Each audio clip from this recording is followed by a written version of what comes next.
All right, I am ready to bring to you somebody who talk about like one of my favorite people to follow on social media, because I know that most everything that's going to come on or show up on her platforms is going to be something that makes me smile.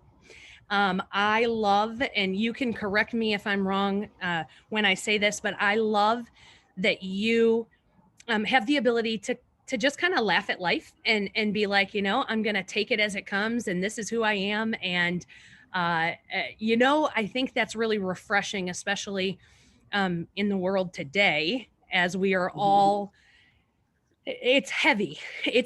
And so I think that that's a lot of the reason why we really enjoy our Scentsy community and our Scentsy bubble, is because it gives us an opportunity to kind of step away from the heavy and be who we are and bring that back to the world. So I am Melissa. Thank you so much for tuning in and joining us. This is the Inspired Women Inspire Women series. And it is my pleasure to bring to you and sit down this morning with Arielle Huggins, who some of you know very well. And so I almost brought that mug to the meeting. Oh, I want you to stop this video and go get it right now. I should have. You and I have bonded over our orange mugs. But some of you know her, some of you don't. And so I am really pleased to bring her to you, because I'm really excited about this. So tell us, who are you? Who are you? Why should we care who you are? Thank you so much for asking. My name is Arielle, and oftentimes I go by Wicked. That was actually a call sign given to me when we lived in South Korea. My husband is a pilot, and so they get call signs, and the spouses, to keep it fun, they don't get to choose their call signs. They don't get to say, hey, like, I want to be called this. They do things, and they are named based off of their performance. So the spouses, to keep it fun and to build the community, when we were stationed overseas, we had namings too. And so Wicked is all about me. I love Halloween. I love musicals. And it just really spoke to who I am as a person. So Wicked is another name I go by. It's nickname. It's part of it's just part of who I am. So you can call me Arielle. You can call me Wicked. You can call me Blondie. I'm probably going to answer to all of them. But I am a wife. I am a mom of 2 kiddos. And I am a freaking happy person. And I think you nailed it. You nailed it when you said, I like to be positive, and I like to bring light into the world. And I haven't always been like this. I feel like I've been able to really step into who I am because of my business. I have had that personal development and that growth, and I am really confident in who I am. And I like to bring smiles to people's faces. I am almost constantly smiling. And my friend and one of my favorite people in the world, Candy, she says that I have resting smiling face. So I don't have the RBF, I have the RSF. I know, it's so fun. So anyway, I try to be a light and a joy in the world, especially when it's been so heavy lately. But I want people to be happy, and I'm always probably going to find something to laugh at. And it might be you, it might be me. It's likely going to be me. I do a lot of stupid stuff, but I try to make the world a better place just by smiling more. That sounds so cheesy. No, it doesn't, because it totally fits with who you are. That is something that you embody so naturally. So take us back. You said you've not always been this way. Right. And so what does that mean? That's a great question. Wow. Digging deep here. I didn't always have the self-confidence that I do. I may have projected like I did, but it was one of those like fake it till you make it. I wasn't always confident in who I was, and what I wanted to be, and my place in the world. And I think part of it had to do with living away from my family for the first time. When I moved with my husband, when we moved to Kansas, I was away from everybody I knew, and I had to figure out who in the heck I was. And then when we moved halfway across the world to Korea, it was, oh my gosh, really, who am I? What am I doing? I'm pregnant with our first kid. Why am I here? Why do I exist? Why do I matter? And so it's been an evolution the last 8.5 years, really, since we moved to Korea. 8.5 years, it's been an evolution of, okay, who am I? Who do I want to be? And what can I leave behind? And it's okay to leave behind, right? Everything is a season, a reason, or a lifetime. That's friendships, situations. And so what was a season? What was there for a reason? And what is going to be with me forever? And I can control my happiness. I can control how I react to things. And I also try to make that part of raising our kids. We can control how we react to things. We can't always control what's happening, but how we react and who we are to ourselves and then project to the world matters. Yeah. So that's been a really big part of my shift and my change and my confidence. How long have you been with Scentsy? Just celebrated 8 years. 8 years. So you said about 8.5 years ago, you started really coming into your own? Yes. So right around that time is when you found Scentsy. Yes. Yeah. And did you stumble into it? Kind of. I had been given a warmer and some bars. I think it was Festival of Trees and a little mini and maybe the Santa belt warmer. I can't remember. Anyway, not the point. When we moved to Korea, I met Candy, and she is my sponsor and one of my very best friends.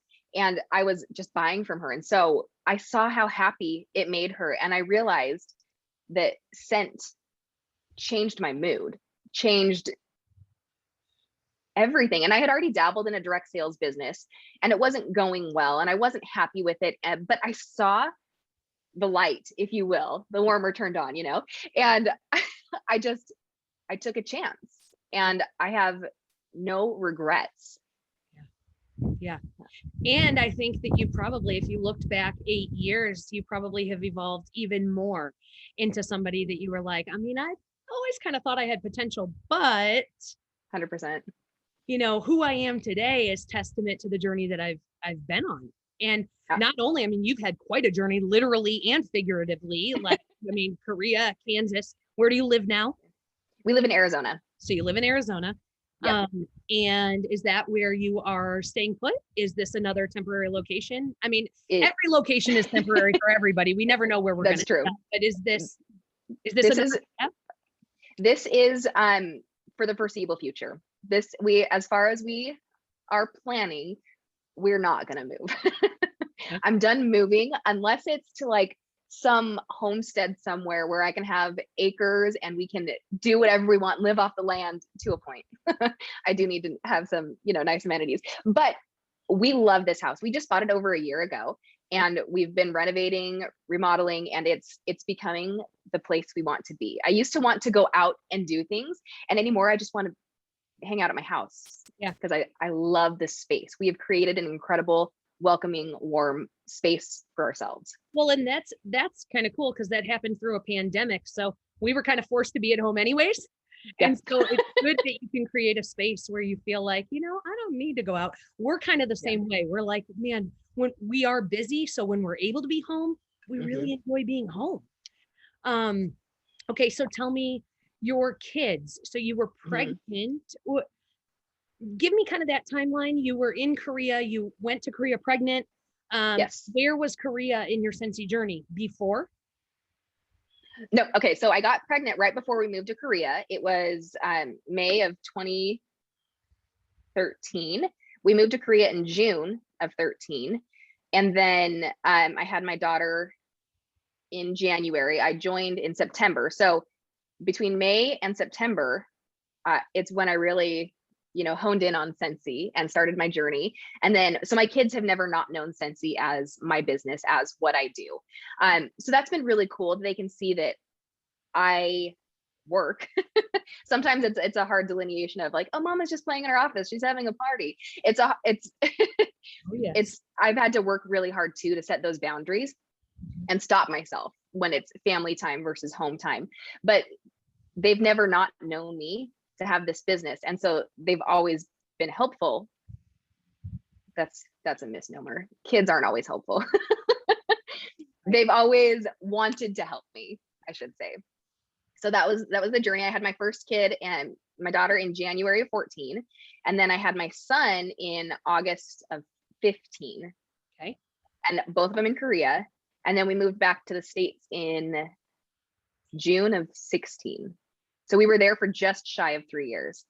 So you're telling me you started a business based in the United States. And I mean, your first, if I'm doing okay with my timeline. You took your business to Korea. How did you work your business in Korea? So I started my business in Korea. Started it in Korea. Yep, I started it there. I had a different business that I brought over, and then it wasn't for me, but started in Korea. And it was different because there's regulations when it comes to military post office, and there's different agreements with whatever country you're in. And so it's a whole big thing with selling something on a military base. There's approval that you have to go through, but it was absolutely worth it because not only did it give me something to do to start feeling a purpose, because I didn't start dreaming that I would build this incredible, business that I have now, but it was something to do because most Americans couldn't get jobs on base or near base because of the status of forces agreements. They provide jobs to local Koreans before Americans because we're in their country. It's just the agreement that's there. And so with not a lot of opportunities, I thought this would be fun, meet new people, hang out with people, and just connect. And it just blossomed from there. Yeah. And so how long were you in Korea? Just under 3 years. And so you came back to the States. Did you find that it was like, okay, this is going to be a little bit easier to work this business? And I built it in probably the most difficult, climate for myself, not because of where you were, but just because you were so far from where everything happens. So when you came back to the States, were you like, oh, I am like, it's a world of opportunity? Yes, 100%, because it was like it was a refreshing start too. Okay, I'd gotten it down in one scenario, but then being able to come back to the States and like, okay, it's fresh, it's new, it's amazing. And I was also at a point with my kids where I felt like I was ready for the next step in my journey too, to really start growing my team and building. Because being in the throes of 2 kids under 2 is insane. And it took a lot more mental capacity than I was prepared for. So once we were back here, it was like, okay, I have a minute, I have room. And then my goal was, okay, I want to be able to make enough money to pay for daycare so that I can have that space for me, because my kids and we've come to realize we like each other a lot better when we have some space away. We love each other all the time. My kids are freaking amazing, but I need some space. And they do too, because if they're around me all day, they're cranky, right? They don't always like me either, and that's fine. But to be able to pay for that childcare was my first really big goal. And it took a little while, but I was finally able to do that. And then once I started getting those momentums, I was able to start setting other personal goals for myself, whether it was working out again or reading, because I had let my health and my fitness slide. Before kids, I loved working out. I was eating well and healthy and having, I was mentally, I think, in a better place than when I had kids, because postpartum, everything is just chaos, right? And so finally getting back here, I was also able to focus on my mental health, my physical health, and really put me first so that I could fill my cup to be able to pour into others. Yeah. And that made a big difference with being able to jump in at other goals too. Mm-hmm. I think that is, you hit on one of the important components of our definition of success is, in order to be able to expand and grow and to pour into others. That is a line that so many of us use because we truly believe that is one of the things that we do for a living. But in order to do so, you have to find it here first. Yeah. And I think that that's one of the foundational components to our success formula. And so, and then tying that back to you saying like who you are today, like you're good. Like this is who you love being. This is, this is really who you are. And so what would you say, because you set goals, you achieve them, we are never done goal setting, but what would you say is the reason that you stay? What keeps you here? Oh man, it's the people. That's so easy, hands down. It's the people. So when we moved back to America, my first event was, I think, 6 weeks after we moved back. It was my very first SFR, and it was in Nashville. And I was just so excited to experience the energy because I'd seen people talk about it, right? I'd heard people talk about the magic and the energy that is felt at those events. And I could not wait to go. And once I went, I made a promise to myself I would never miss another reunion in person again. Yep. It's the people. Yeah. Yeah. It's the friends that we make in this business. It's the Yeah. relationships we've cultivated with customers over the product. It's you know, meeting people from all across the world and saying, hey, we have this in common, but we also have the ability to form connections and relationships beyond what we have in common and find other things that we have in common with each other. And that is so much of what we say about what we do. Is it's really the people, is that really special core, you know, where everything kind of is around or orbits around the core function of people and the connectivity. For clarification purposes, because some people that are tuning in aren't with Scentsy yet, SFR is our national convention. So it's our natural ground. It is. It's our natural gravitational pull back to each other. And I apologize for the plane overhead. My husband's a pilot. It's life. It is. So our convention. And one of the things that we love so much about it is that, you know, our company puts on these events, and in many industries, this would be coined a corporate event. And for us, it's really a people event. It's about expanding our communities and feeding off the energy of others. And, you know, sometimes it's our reset to remind ourselves why we get up in the morning and do what we do. If I said to you, define what work means in your Scentsy business, how would you answer that? How do you define work? Because so many of us, we say we're working our business, but it's things we love doing, and it doesn't really feel like work. So how do you define work in what we do? So that's a great question. I've actually made a shift this year. At the beginning of the year, I shifted my focus on connecting with people. And, you know, I'm always going to say that I can do better, because no way in hell am I ever going to be perfect. But I shifted my focus to really showing appreciation for those who support my business, those who chose to start a business, and those who support me outside of business. And I know that sounds like it might not be part of business, but working isn't just current customers, it's referrals, it's getting your name out there and making sure that people know that you're going to take care of them and not just for the sale, right? So I want to continue to make people feel appreciated, because I appreciate them so greatly. I would not have what I do without these people. And so, you know, it's evolved over the years. It used to be, oh my gosh, I have to get in and do X, Y, or Z. But now it's the connections that matter the most to me, because that's what's going to be long-term. That's what's going to go beyond the sale. So working to me is connecting. Yeah.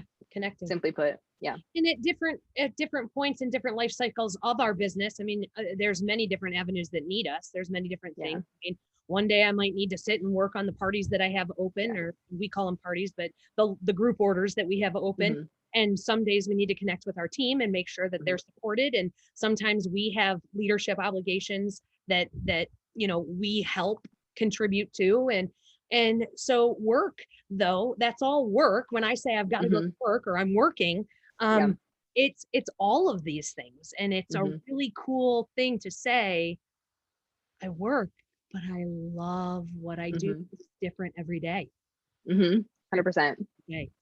All right. So we talked about what keeps you here.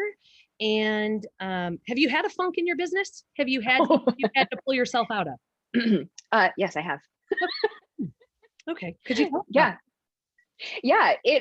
I worked myself so hard and I forgot to rest, or maybe I didn't know that I needed to rest, because oftentimes I feel like it's not talked about. When you have a goal and you set a goal, it's getting to that goal, the next step. And then oftentimes when we get to that goal, we're like, okay, I'm here. What now? And along the way, we forget to rest. And so if we push ourselves so hard to get to that goal that it's not exciting, we're recovering instead of resting along the way and enjoying it. And it's a really big shift I had to have. I almost quit a couple times. And again, it's not because of the people, it's because of what I did to myself to push so hard to take away time from my family to hit this goal that it, in the grand scheme, it was awesome. I'm so glad I hit it, but I didn't appreciate the steps that it took me to get there. And I didn't really enjoy them as much as I could have. And instead of looking back on them with fondness, I look back on them as, oh my gosh, that's the dark time. That's when I was recovering. I pushed myself way too hard. And I don't do that anymore. I work my business. If I have a goal, I work my business with the end goal in mind, but I'm doing the foundational things that I enjoy that also provide me rest. And I'm going to hit the goal and I'm going to enjoy it. But everything along the way is a milestone and a memory. And it's no longer, okay, I've hit this, I need to go to the next. I've hit this, I need to go to the next, because that's what causes the need for recovery versus enjoying the time and resting along the way. I think that is one of the most powerful statements that I've heard. And I've never looked at it that way. And I can relate to it because I feel like a lot of times I'm recovering. I'm not resting. I am literally recovering. And it's hard to come out of recovery as opposed to coming out of rest. And so I love that. I love that. Thank you. Yeah. So if your family came to you today and said, Mom, and your family being your kids and your husband, they came to you and said, we are sending you away for the weekend. Everything's covered. Everything's fine. You don't have to worry about a thing. We are sending you away for the weekend, and it is all by yourself, and you can go anywhere in the world. I want to know, where would you go and what would you do at that time? I don't want to go by myself. Most of the time we don't. And as women, I mean, this is why we travel to the bathroom together. We don't like to really do anything by ourselves, but you are forced to take that rest time. Okay. By myself. By yourself. And you go anywhere. And what would you do? Okay. Wow. I would take probably 6 books just in case. I don't know, maybe like an all-inclusive resort so I can just chill by a pool and drink and read my book. Yeah. Because I love reading. And that's what I found out with my recovery periods versus rest. When I recover, I don't want to do anything. I go into a really unhealthy 9 and just want to sit and binge watch Enneagram 9. I just want to binge watch Netflix or something. And I do nothing. And I go into a shell, into a cocoon. But when I'm resting, I do the things I enjoy, like singing and reading books and just being happy. Yeah. You are. So I would do that. You are a reader because I see your posts. And is it a hammock that you read in? No, we have a couple porch swings out back. And that was one of the selling points for this house. We got a couple of porch swings and they're wonderful. Yeah. So I've seen, I've been able to pick up on that you are a reader. Your favorite book you've ever read? Well, Harry Potter, obviously. Okay. I can't just pick one. That's rude. But right now I'm really digging just like fantasy fictional books, and I'll pick up self-development books. I'll pick up growth books. I prefer those on audiobooks though, because I can listen while I'm doing something productive during my work hours. But I like to get lost in other worlds, and I think it's so fun. If it involves magic and excitement and adventure, I'm in. And sometimes murder mysteries too, because gotta balance it out, you know. Sure. So have you been to Universal Studios? Oh my God, yes. And the first time that you went, were you like, I have like died and gone to heaven? Not to use that line and offend anybody, but I mean, literally, like you were like, okay, this is where you could drop me off and leave me, and I am totally fine living in here.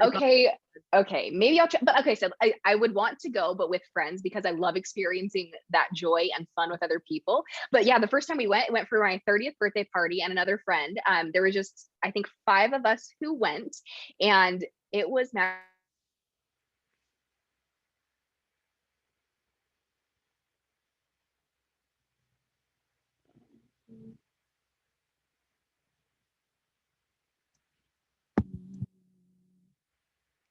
Florida, and it was so much better. It's bigger, it's grander, there's more to do, and I didn't have nearly enough time, and so I need a separate vacation entirely just to do that. But it was so good.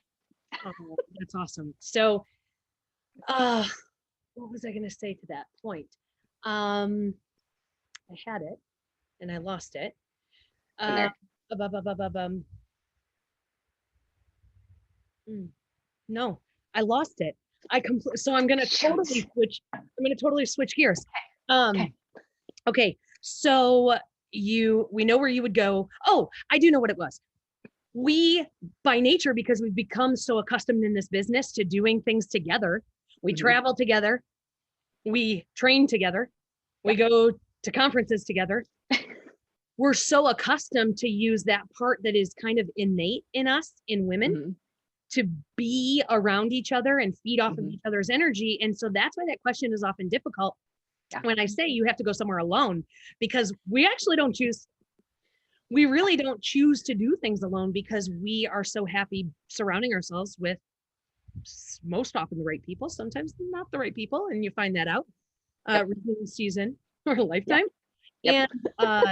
And so thank you for answering that. Are you a planner? To a point. Okay. To a point. I think this season for me has been really chaotic personally. And so I've tried to get more things squared away. I have a planner and I have a calendar on my desk, and I haven't touched either of them in probably 2 months. But we're going through a season. It's not forever. I know they're here for me when I'm ready for them. But I like to try and have a game plan that, I don't know. How do you keep it all straight? I'm having a hard time figuring out which day is my daughter's Halloween party at school and my son's Halloween party at school, and when I got to send a costume and where I'm supposed to. Okay, so that's a great question. I actually have internally been a really good planner in keeping things straight for most of my life. If you give me a date, I am likely to remember it. So internally, I have things pretty squared away. And, my husband and I, we have a shared calendar on our iPhones. And if there's something important for either of us, we put it in and we make sure that, we're on the same page as far as that goes. But I have a really good head. And if it's something that's scheduled weekly, like I internalize that and I know what's happening. But I could always get better, right? Yeah. So if that's something, we will say that being kind of a natural planner and being able to keep things here, that's a strong point for you. So what's something you stink at? Maybe recognizing and acknowledging people in a way that suits them versus me, because I don't always give words of affirmation when they're appreciated. I don't always send a gift or a card when it's appreciated, because that's not how my brain works. I'm usually better with words of affirmation, but quality time is my love language. And so if it involves being able to hang out with somebody, I am on it. But if it's any of the other love languages, I struggle to remember to acknowledge people in those ways. So I'm working constantly on praising people, whether it's personally or publicly, or sending them a little, even if it's a quick text saying thank you. That is an area of opportunity that I am leaning into. Oh, I love that. There's always an area of opportunity. There's like 50 areas of opportunity. It's recognizing them and then trying to create a habit out of them that is kind of the key. And so what skills would you say you can directly relate to getting involved with this business? What skills have you picked up? It could be anything from, I didn't know how to use a photo app prior to starting my Scentsy business, or what are things that you can reflect on and say, because of Scentsy and because of building this little business, this little engine that could, I can fill in the blank. I think that the biggest thing is to not prejudge people. And I think that was, part of before I was happy with who I am. I would constantly be judging other people because I was not happy with myself. And so I think that's one thing that's just kind of been let go. I try not to prejudge people because of what they said, what they did, because I don't know what's going on in their life. Everybody's struggling with something, and they all show it differently if they show it at all. And so I think that's probably the biggest thing is not prejudging somebody. because it could be a moment, it could be a year, it could be who they are. Maybe they're just a dick, but it's not for me to judge based off of whatever interaction I'm having with them. I'm also, I'm pretty good at, making my own graphics now too. So that's another little cherry on top. Yeah. There's a lot of things that I can attribute or tie back to having to learn it because of being in this business or doing what we do. And I think that's really cool. That's one of the byproducts of starting something like this and kind of being the ambassador of your own thing, is that nobody's going to do it for you.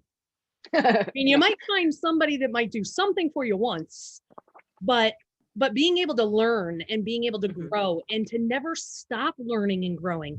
Yes. I always say, the day that we stop being challenged, or we don't have a fear of something that, or that a big scary goal, or, or we stop learning, we die a little bit. You have to continue to breathe life into your own growth. Doesn't matter what your age is. It doesn't matter what your age is. It's a mindset. And I think that judgment concept that you brought up plays into our business also, because it's very easy to prejudge whether or not we think somebody will buy something based on the price point, whether or not we think that they will host a party because of who we think they are, or that they wouldn't be interested in doing Scentsy alongside of us because they don't need to. We make that judgment or assumption that because she has money, or she has a career, or because she's successful already, or we don't know what gaps or voids she is struggling with. And I love that you brought that up, for the ability to bring up that stop pre-assuming things for people. Yep. Stop pre-assuming what's important to somebody, or what they're missing, or why they may or may not need something. That's not for you to judge. If somebody wouldn't have shared Scentsy and offered the opportunity with me, my life would look so differently. And I wasn't looking for it when it found me. I wasn't looking for it. I'd never done direct sales before. I had never attended a home party or hosted a home party, or never was I going to be the door-to-door salesperson. I mean, that just wasn't me. And I'm so glad I still said yes. Even though in the beginning when I said yes, I had no idea what I was going to do with these wax testers other than consume them. And that I mean use them in my house, so my house smelled good, not eat them. Eat it, don't eat it. But I didn't who I am today is not who I was when I started. And don't you think we see that so often with our friends, our peers, our team members, our fellow consultants, with ourselves? Who we are today is a totally different person than who we were, not in a bad way, not just in a different way. Our growth is and is there anything that you wanted to speak to that about, or say anything? And gosh, I think that's a really good point too, because our job as people is to breathe life and encouragement into others. I believe that. And so when we show somebody that we believe in them, whether or not they believe us that we believe in them, that's not our business to know. Their opinions are their opinions. We're not meant to change them. We're there to show them that there is something more that they can have if they want it. Yeah. So I think that's really important, to be able to continue to breathe life and encouragement, and just lift people up. Yeah. Favorite place Scentsy has taken you? Switzerland. Yeah. Yeah, that was so rad. How cool is that? Yeah. The opportunity. And you had traveled before, and even if it was work related for your husband and in the military, you had traveled before, but when you're traveling because of something that was your efforts, it feels differently. Oh my gosh, yeah. It feels differently. That's really cool. Yep. I have friends outside of the business that often say that Scentsy is just a front for my travel club. It's just a travel club. Fun. And and I was like, if that is your perception of what I do for a living, then I nailed it. I nailed it, because if that's the best compliment in the world. And speaking of compliment, what's the best compliment you've ever received?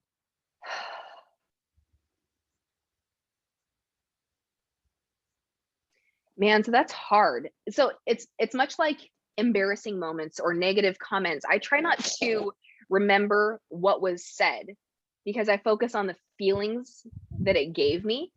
And I don't remember words. Okay. I just remember how people made me feel because they believed in me and they knew I was worth something. Mhm. Um, Is there a so I specific don't know. for that feeling? Specific time you can go back to. Ugh, no. Maybe this week. So I was really honored and humbled that you asked me to do this interview series. And so I told a friend, she doesn't know, a ton about Scentsy. She know like the inner workings of us. And she said, I told her about it and I said, and I'm nervous. I'm like, like superstar sweaty armpits kind of situation. And she said, you deserve it. You're amazing. You're rad. Essentially those things. And it made me feel like I was worthy of this, because my first thought with imposter syndrome was, why me? But then why not me? I'm fun. Dang it, that's right. And so she helped build me up a bit. I love that. If we could turn the why me's into why not me's. Yeah. Oh my goodness. I mean, literally, again, talking about innate things with women, we're hard on ourselves. Oh yeah. We wear a million hats. We Mhm. have to, we by nature set ourselves up to be everything for everybody. And that's why so much of what you said is going to resonate with me for a really long time, because that's the reason why the rest, not recovery, is important. And it's the reason why we have to find our center in order to be able to be centered for others. And so I love that you just said, why not me? And because that is a mindset that is so positive beyond what you're even able to recognize. Your body will react differently to saying something like, why not me? Yeah. When you hold yourself, they say that how you sit and, how much space you take up impacts. That's right. It impacts how you are. I mean, the other day I was doing a training for the virtual director event, and I was sitting, my comfort casual sit is, my legs tucked under me, leaning over on the arm of the couch, just very casual. But there's certain situations where I feel like, and so I caught myself. I said, I can't present this way. And I sat up and I put both of my feet on the floor. And it was amazing how, because it was a different style of conversation and it was a training, I felt more grounded. And I felt more, I felt like my gears turned a little bit better. And it's very interesting how our own body language can affect our mind, how it can affect the words that come out of our mouths. And being able to recognize here's the things that make me feel good. I have shared this a couple times during this series, and I want to share it with you too, because it kind of fits in right here. But I was the captain of our basketball team in high school. And before we would go out of the locker room to go play our games, we stood in a huddle and we made sure our shirts were tucked in and our wristbands were showing, and and everything was in place. And our hand in huddle cheer was look good, feel good, play good. And that has been something that has carried through my entire life since that moment. Because, for instance, getting ready for this interview, I sprayed myself with my cologne. And Autumn laughed and said, I did too. I'm so glad you did that. I'm so glad you did that, because they're going to smell you through the computer. And I said, it has absolutely nothing to do with them. You can relate to this. Oh my gosh, I did the same thing. I put my favorite body spray on and I was like, I don't care if nobody can smell me. I can smell me. That's exact. But here's the thing. That is so powerful. It's powerful when we can recognize that when we feel good, we can play good. When we look good and we feel good, we can play good, whatever the play is. And I love that, because it's a motto that has stuck with me forever, because there is so many external factors that will try to throw dodgeballs at you constantly. You've said imposter syndrome. We suffer from that. We are women, and in Scentsy, because it's very hard not to compare yourself to what our perception of the movers and shakers are. It's Mhm. hard to not compare ourselves.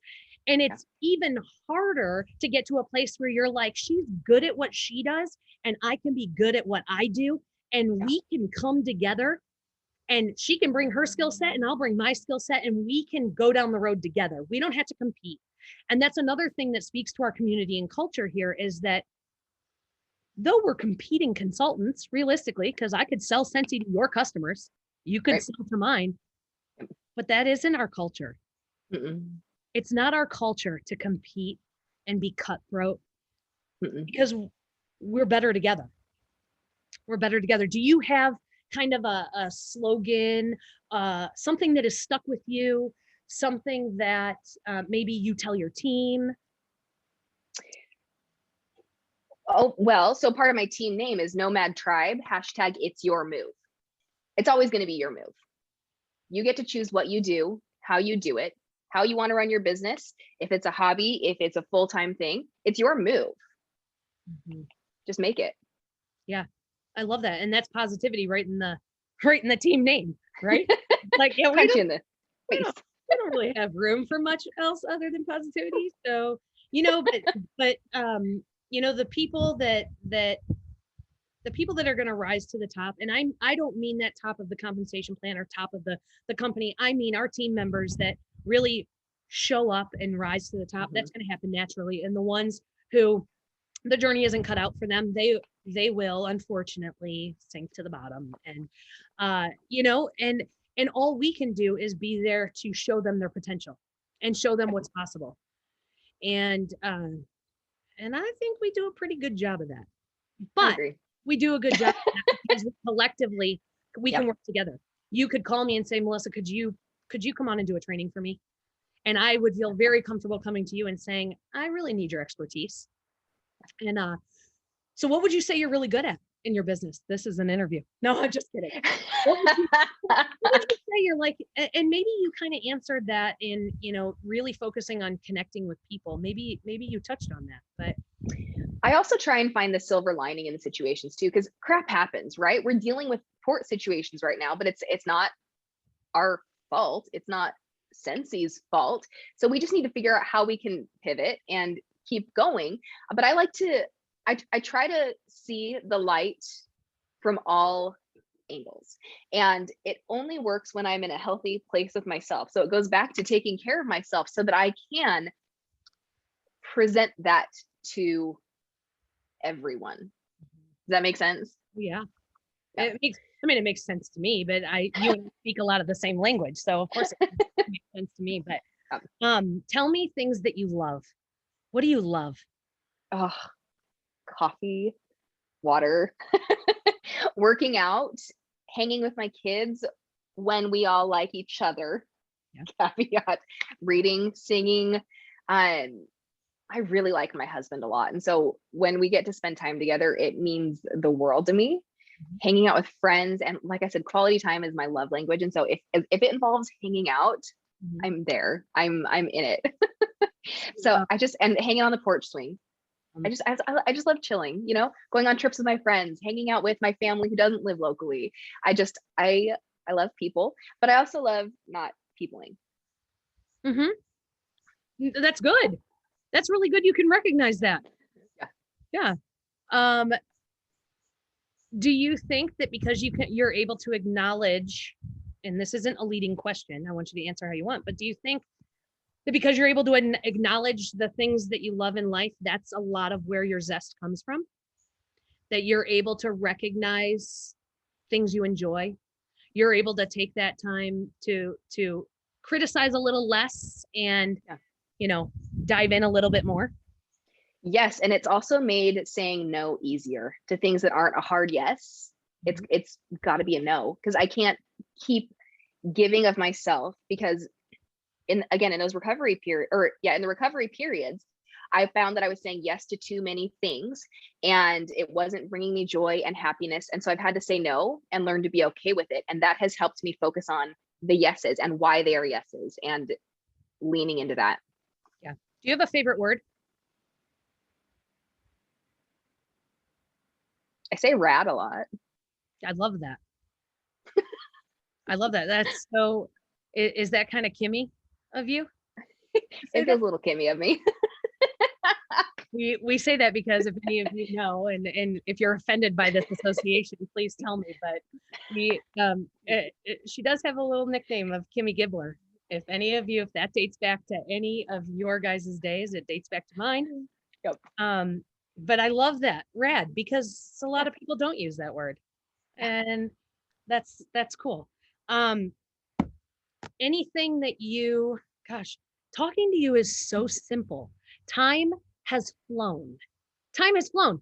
I thought for sure I'd have like, I have like a million things I still want to ask you. And time has flown. So now I have to be kind of choosy on things. But let me make sure that there wasn't something I pulled for you that I didn't hit. Common myth about our industry you want to debunk. I want your answer on this. Oh, common myth is that we're icky. I'm not icky. That's dumb. Yeah. We're not icky. We're not. No, I love that. That was very concise. Thanks.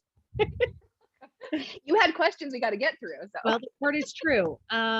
Since you are a book lover and a reader, if you were going to write a book, what would it be about? I think leaning into the magical, fun, mythical things with some adventure. I'm reading one about assassins right now, but there's magic in it. So maybe something like that. Yeah. I love getting caught up in another world that is likely not real, because I don't know if it's not real. I just haven't experienced it yet. Yeah. You know, I'm still waiting on my letter to Hogwarts. It's a little late, but I'm still going to accept it when I receive it. Yeah. So I don't know, leaning into that. I love that. Have you ever thought about writing a book? No. Oh, okay. I mean, maybe when I was a kid. So, but you're a singer. Have you ever written a song? Oh my gosh. Yes. In like 6th grade. Yeah. Yeah. And do you still remember the words? Yeah. I'm not going to sing it though. I wouldn't ask you. I won't ask you to step out of this is, I'm certainly not going to isolate you. You never a phone call or text message from me ever again. But, okay. So,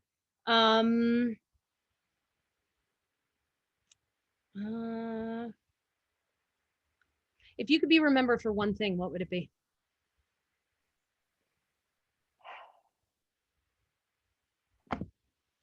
Being that happy, warm, easy presence. Well, I think you well, thanks. I don't have the desire to be remembered for anything big and grand. I think when I was younger and when I lacked that self-confidence, I had visions like that, but now that's not who I am. Yeah. I just want to be remembered for this. Well, you're extremely approachable. You are warm. Thanks. You are, you do have resting smile face. It is for sure. And if there was one question you wished that I had asked you, what would that be? That's almost how you're going to take us out from this interview. Is this what you're going to ask the next person? No. No, I don't. Looking for question ideas. No, not at all. I've got plenty, too many that I don't even have time to ask. Oh my gosh. What's one question you wish that I would have asked you?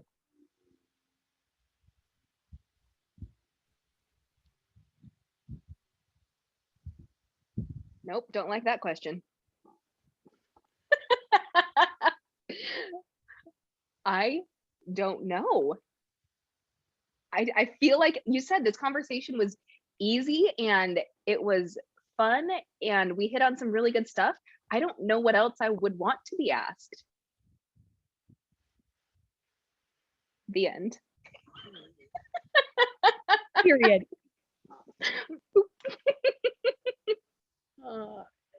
Tell us the most fun fact about you then. Fun fact? Yeah, you're a fun person. You're fun loving. You have resting smile face. Yeah, I am. I've been singing since I can remember. Yeah. One of my jobs, at one point I sang for funerals. My first job was in a candy store. That, I swear, I mean, maybe not the singing at the funerals part, but you working in a candy store it absolutely aligns with who you are. That is, I mean, I could see you selling Jawbreakers and being like so happy about it. And okay, so not such a hard question, and this will be the last one, but Good. you have the platform in the stage to say anything that you want to take us out. Anything, a message, a quote, anything you want to say. Don't give up on growing. It's always going to be your move, and believe in yourself, because God, we believe in you. Yeah. You are short, sweet, and to the point. I love it. I love it. Arielle, thank you so, so much for sharing time with me and sharing yourself with the world. And I really appreciate you. Thank you so much, friend. You're welcome.